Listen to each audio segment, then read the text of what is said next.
You know when you're sleeping and then you wake up and your alarm is like beep, beep, beep. And if you're really in a deep sleep, you're like I'm a robot. Welcome to my art channel. My name is Kat Kinway. We are going to be doing some artsy-fartsy magic. When I go to sleep.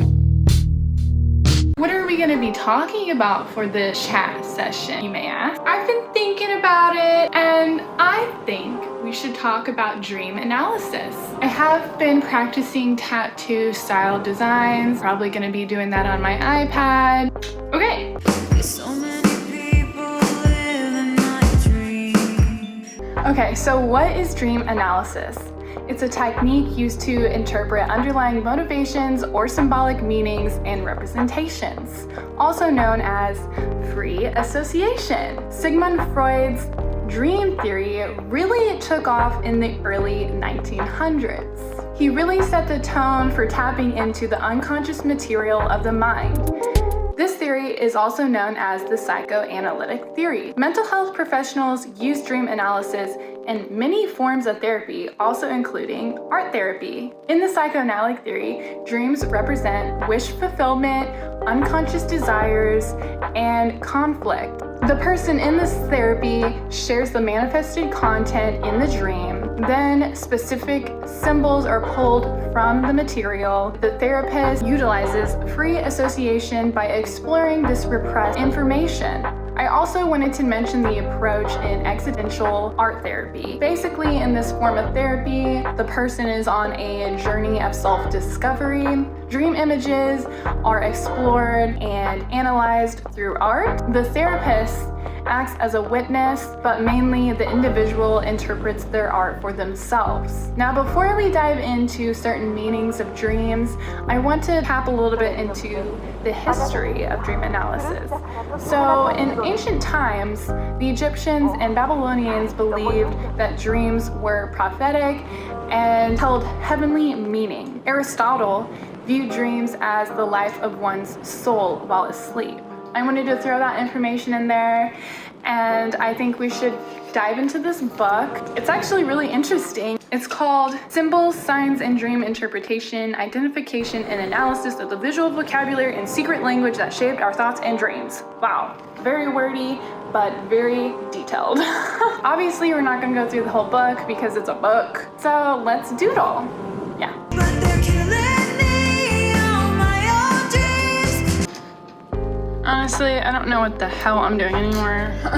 Okay, so we're gonna talk real quick about dream logic, and I wanted to talk about how you can control your dreams, but we only have 10 minutes to talk about this, and I might just say that for another video. Anyways, I think it's interesting that people's dreams are different each time, but the style is still the same. It's like an artist, everyone has their own style. How interesting is that? Okay, so have you ever dreamed about someone random from high school that you haven't talked to in like a bajillion years, and somehow they ended up in your dream? Well, another person appearing in a dream may represent an aspect of the dreamer's own psyche rather than the actual person themselves.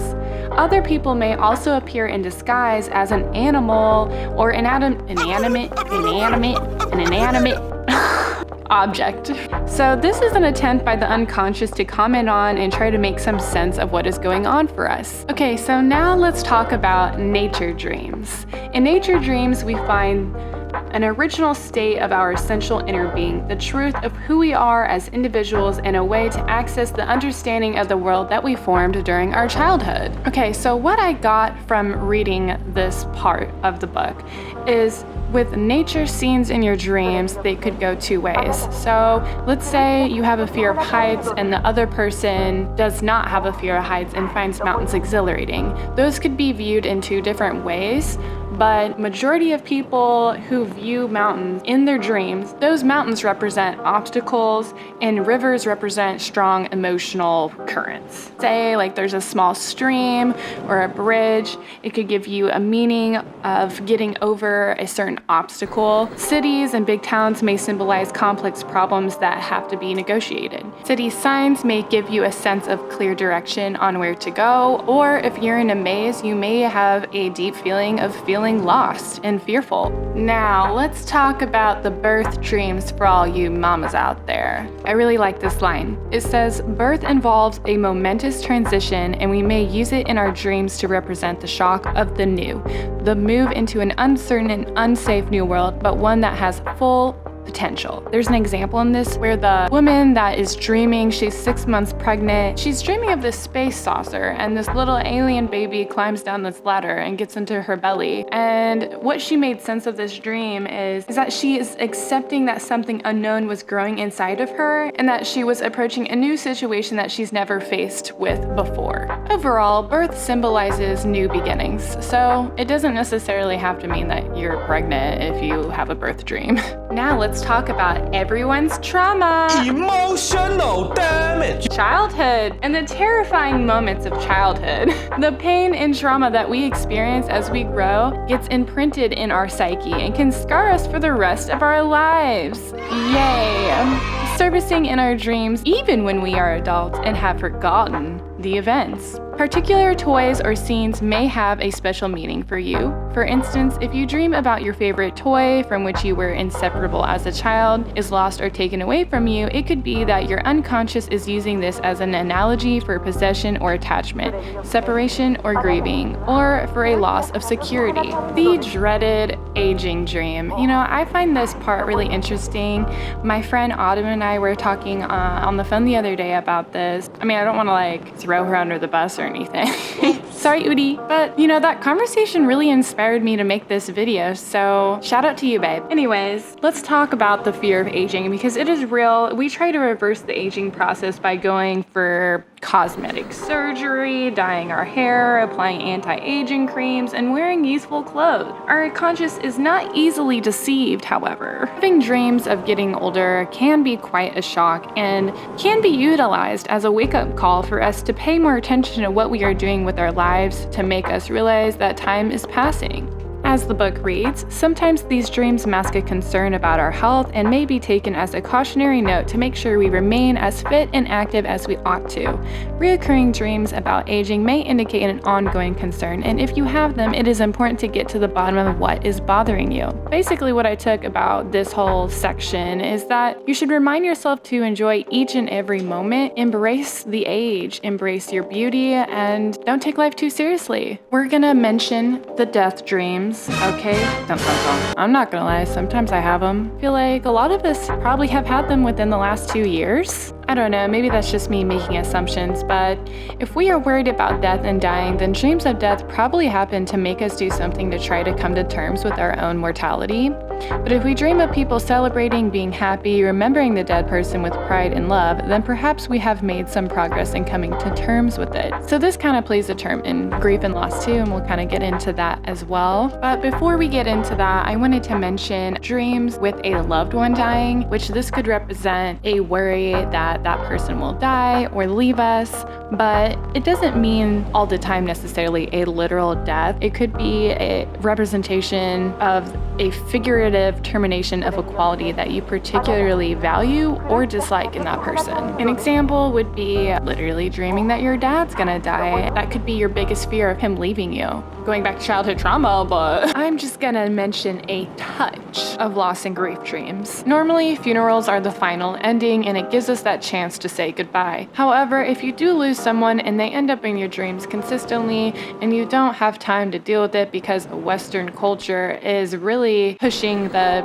get back to normal phase and put a brave face on, put it all together and go back to what you were doing and you'll be fine. It will haunt your dreams if you don't process these things correctly. I think that's important to pay attention to your dreams if someone keeps popping up that should miss, and really pay attention to that and make sure that you go through your grieving process, because because you did have a loss. And dreams of loss doesn't necessarily mean only losing a person that you miss. It can also mean something physical, such as a valuable object, or it could be more abstract, such as a loss of freedom, or of a particular phase in your life that has ended, for instance, the transition from being single to being married. Regardless, in all these cases is a period of adjustment as you come to terms with losing something. Dude, I lost my shit. Okay, we're moving on to guilt and blame, another feeling that people don't like and ends up in our subconscious anyways. Guilt may be misplaced too. Children are often punished for being angry, and as they grow up and even into adulthood, they may continue to feel guilty when they feel anger. Adults who have this kind of problem with anger may also carry a subconscious fear of retribution as a result of anger. Let's say you're being accused in your dream, or you are trapped in a prison cell. Could this be a result of guilt that has imprisoned you? Or are you doing something wrong? Or you're just doing some shady shit and you're a sociopath and you don't have these dreams, so...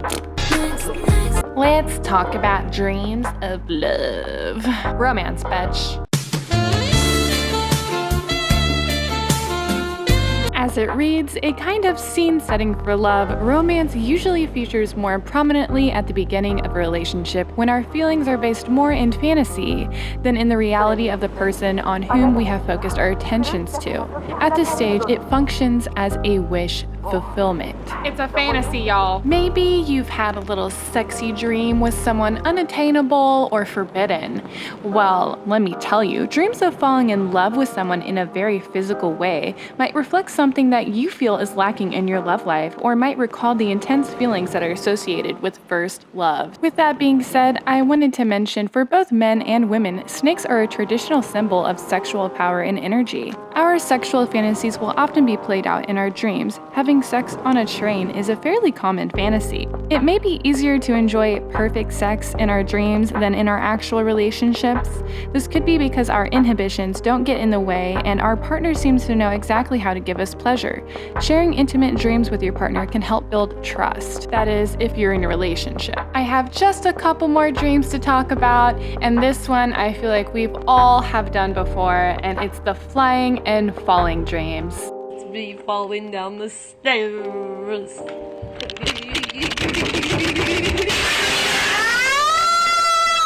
Falling often points to the presence of troubles and a sense of being out of control that we might be carrying in our waking lives. Now, vice versa, flying in our dreams can be a positive experience and we can learn a lot from it. It can feel very liberating to find ourselves free from the constraints of the everyday world. If you lie down, close your eyes, and roll your eyes upwards, the sensors in your feet that tell your brain about your spatial orientation and position get turned off, and your brain assumes that you are in free fall. The feelings of flying and falling that the brain generates may get translated into dream material. And that's why you get that jolt feeling when you're waking up. It's because your brain is landing. What? The last dream we're going to talk about is aliens and UFOs. Here's an idea. Aliens. I resonate with this one a lot because I do have alien dreams sometimes, and I know that kind of sounds weird, but the meaning behind it does make sense. When we have to face the unknown, we try to give it a face, a personality. The creatures from outer space serve the purpose well. They are, by definition, alien. Many people feel that they do not fit into society. They feel different from most other people they meet, and an encounter with an alien may be a positive, life-affirming experience. Being abducted by aliens may show a yearning for an alternative society where they feel they belong, or it could be an expression of belief in existence of a society where they are valued. That really hits home to me because, you know, obviously I draw aliens all the time and you wonder why. It's because I feel different. And that's not because I feel special or unique or anything like that. It's honestly just how I feel inside. As a woman, I bet minorities feel like this as well. If you don't fit the normal for anything, you kind of feel alienated. Anyways, that's my little soapbox for you guys. I hope you liked this video. If you did, give me a like and subscribe. I post every single hump day. So as always, peace, love, and magic. Yeah, bye.